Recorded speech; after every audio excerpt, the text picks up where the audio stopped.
Smart meter নয়, ভোক্তাদের কাছে এখন যেন ভোগান্তির মিটার। স্মার্ট মিটারের নামে ভোক্তা হয়রানির অভিযোগে উত্তাল সোনাই। বেআইনি বিল, অনিয়ম এবং স্বচ্ছতার অভাবে প্রতিবাদ সোনাইয়ে। জেলা শাসকের হস্তক্ষেপ কামনায় স্মারকলিপি প্রদান পঞ্চায়েত প্রতিনিধি এবং সমাজকর্মীদের। কাছাড় জেলা সোনাইয়ে এপিডিসিএল এর বিরুদ্ধে গ্রাহক হয়রানির একাধিক অভিযোগ উঠে এসেছে। এই অভিযোগে সুষ্ঠু তদন্ত এবং দ্রুত হস্তক্ষেপের দাবিতে সোনাই সার্কেল অফিসারের মাধ্যমে জেলা শাসকের কাছে স্মারকলিপি প্রদান করেন একাধিক জনপ্রতিনিধি এবং সমাজকর্মীরা। এদিন স্মারকলিপি প্রদানের পর সংবাদ মাধ্যমের সামনে প্রতিনিধিরা অভিযোগ করেন যে স্মার্ট মিটার বসানোর নামে সোনাই সাব ডিভিশনে কিছু কর্মী গ্রাহকদের হয়রানি করছেন বলে অভিযোগ উঠেছে। নিয়মিত মিটার রিডিং না নিয়ে এভারেজ বিল ধরে বড় অঙ্কের বিদ্যুৎ বিল চাপিয়ে দেওয়া হচ্ছে বলে অভিযোগ করা হয়। গ্রাহকরা কাবুগঞ্জস্থিত বিদ্যুৎ কার্যালয়ে অভিযোগ জানাতে গেলে তেমন কোনো সমাধান মিলছে না বলেও দাবি করেন প্রতিনিধিরা। পাশাপাশি সোনাই এলাকায় এপিডিসিএল এর একটি জবাবদিহিহীন পরিকাঠামো কাজ করছে বলে অভিযোগ তোলা হয়েছে। এদিন লাইনম্যান আসাদ আহমদের বিরুদ্ধে নিজের স্ত্রীর নামে এপিডিসিএল এর ঠিকাদারি পরিচালনা গুরুতর অভিযোগ ও স্মারকলিপিতে উল্লেখ করা হয়েছে। বিষয়টির স্বচ্ছ এবং নিরপেক্ষ তদন্তের দাবি জানিয়ে প্রশাসনের দ্রুত হস্তক্ষেপ কামনা করেন প্রতিনিধিরা।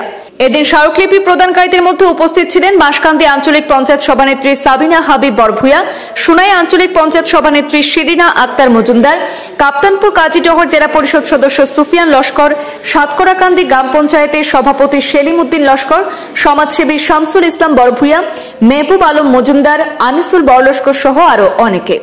সোনাই সার্কেল অফিসও সার্কেল ম্যাডামের মাধ্যমে কাছাড়ের ডেপুটি কমিশনারের কাছে আজকে আমরা একটা মেমোরেন্ডাম দিছি।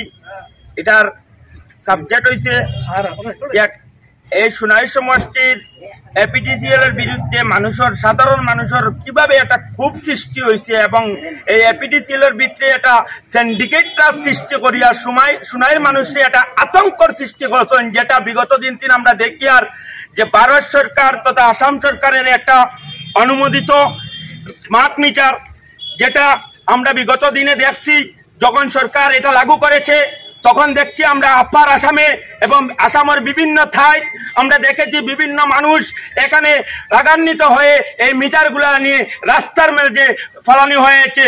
এবং গুজরাট, এই নরেন্দ্র মোদী আমাদের সরকার, সেখানেও কিন্তু এখন পর্যন্ত প্রধানমন্ত্রীর গুজরাট রাজ্যে এখন পর্যন্ত স্মার্ট মিটার লাগানো হয় নাই।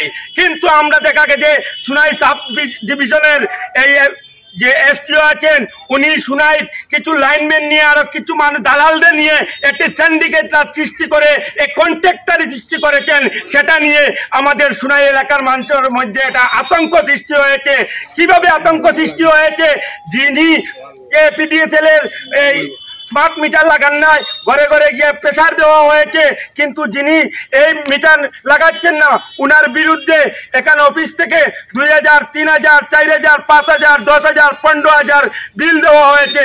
যখন অফিসে গিয়ে প্রতিবাদ করলে প্রতিবাদ সংগ্রহ করার, এখানে প্রতিবাদ শুনবার কোনো মানুষ নাই।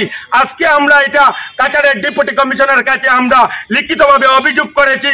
আমরা যদি অবিলম্বে যদি এই সোনাই কনস্টিটিউশন সোনাই সমষ্টি থেকে যদি এই স্মার্ট মিটার, এই অবৈধ বিল এবং অবৈধ এখন পর্যন্ত তার ঝুলানো আছে বিভিন্ন জায়গায়। আমার গ্রামে গত বছর একটা 70,000 টাকার মহিষ কিন্তু এই ইলেকট্রিক লাইনে মারাছে, কিন্তু এখন পর্যন্ত গভর্নমেন্ট, এখন পর্যন্ত এপিডিসিএল কিন্তু এখনো পর্যন্ত এই কম্পেনসেশন দেয় নাই। কিন্তু এই এপিডিসিএল একটা সিন্ডিকেট করেছে। বিভিন্ন জায়গাতে আমরা দেখছি যে এই মিটার চেঞ্জ করে অন্যত্র মিটার, আমাদের কাছে প্রমাণ আছে, যদি দরকার হয় আমরা প্রমাণ করে ডিটিআর চেঞ্জ করে 70 থেকে 80,000 টাকা, যেখানে 1 লক্ষ টাকা হয়েছে, সেখানে একটা সিন্ডিকেট সৃষ্টি করে নতুন মিটার দিয়ে আগের বিলটারে কর্তন করা হয়েছে। এইরকম সোনাই এপিডিসিএলও একটা সিন্ডিকেট চার্জ করা হয়েছে। আমি জানি যে আমরা সরকারে অন্ধকারে রেখে, আমাদের এই বিদ্যুৎ মন্ত্রীকে অন্ধকারে রেখে, আমাদের মুখ্যমন্ত্রীকে অন্ধকারে রেখে সরকারি আমলাগুলা এই অবৈধভাবে যে কাজ করছে, সেটার বিরুদ্ধে আজকে আমরা সার্কেল অফিসারকে অভিযোগ করেছি। আমরা আশাবাদী যে আমাদের সার্কেল অফিসার মাধ্যমে কাছাড়ের ডেপুটি কমিশনার আমাদের একটা বিচার, এবং আমরা আশ্বাস আছে যে উনি একটা স্বচ্ছভাবে এটা দেখে দিবেন। যদি না হয় তাহলে আমরা অবিলম্বে গণতান্ত্রিক পদ্ধতিতে আমরা সোনাই রোড অবরোধ করব এবং গণতান্ত্রিক পদ্ধতিতে যেটা আন্দোলন করতে হয় আমরা আন্দোলন করতে বাধ্য হব। ধন্যবাদ। তারা ফোন মারলে তো ফোন উঠায় না, বিয়ার সকাল থেকে বিকাল পর্যন্ত ফোন মারলে ফোন উঠায় না। এটার নাম আসাদ হোসেন বড়বুইয়া। তারা ফোন মারলে ফোনও উঠায় না।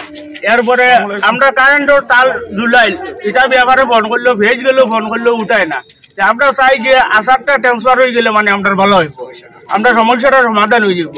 আমরা মেল বেমার হইলো আমরা আসাদে কোনো ফাত্তাও দেন, আর কোনো মানুষ ফোন করে ফাটাই দিলে দিনমজুর মানুষ ফাটাই দেয় খাইতো এ টোটালি সাইডে হয় না।